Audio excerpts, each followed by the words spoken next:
بسم الله الرحمن الرحيم. dhalinyarada Soomaaliyeed yaa rabaa inaan message u gudbiyo aad runtii ii farxad gelinaysa marka ka hadlayo arrimaha dhalinyarada dareenkaygana aan rabo inaan kula wadaago guud ahaan dhalinyarada Soomaaliyeed meel kasta ay joogaan. waxaan joognaa xilligii dhalinyarada Soomaaliyeed ay dalkan difaaci lahayd, aqoon ku difaaci lahayd, waxqabad ku difaaci lahayd, maskax ku difaaci lahayd, midnimo ku difaaci lahayd. marka meel waliba aad joogtaan waxaan idin leeyahay maanta waa waqtigeennii. dhalinyaronimaduna waa boqortooyadu laguma soo noqdo mar unbay waa laga gudbaa, yani boqortooyo waaye maanta.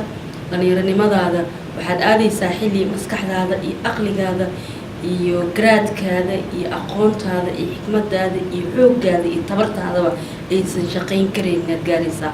maanta aan u diyaarino meel qurux badan, jawi qurux badan, aragti qurux badan, dal qurux badan, caruurteena iyo caruurta ay dhali doonaan si ay u noqoto dhaxal qurux badan oo dhaxal awowaa, dhaxal aabbaa, dhaxal dhalinyaro ah.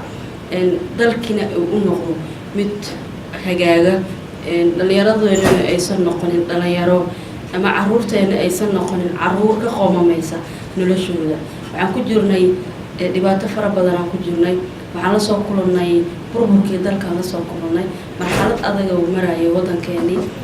waxaan wax ku soo baranay inagoo madaafiic ka gabanayna, inagoo qaraxi ka gabanayna, inagoo xabad ka baqayna, inagoo inala ugaarsado ka baqayna wax ku baranay.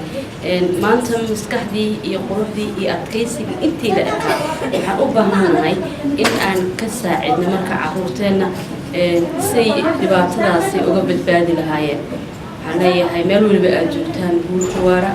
messajkaas dhalinyarada Soomaaliyeed guud ahaan meel kasta aad joogtaan waxaan rabaa inaan idin ogeysiiyo, idin faro, idinla wadaago aragtidaada iyo fakarkaada iyo aqligaada iyo aqoontaada wax ku badashid.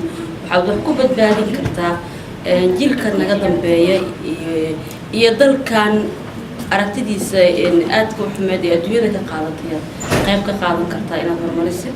marka waxaan leeyahay meel waliba aad joogtaan nabad ku waara, usoo diyaar garooba in dalkan horumarkiisii iyo wanaagiisii iyo karaamadiisii aad dib usoo celisaan. waan idin salaamayaa. asalaamu calaykum waraxmatullaahi tacaala wabarakaatu.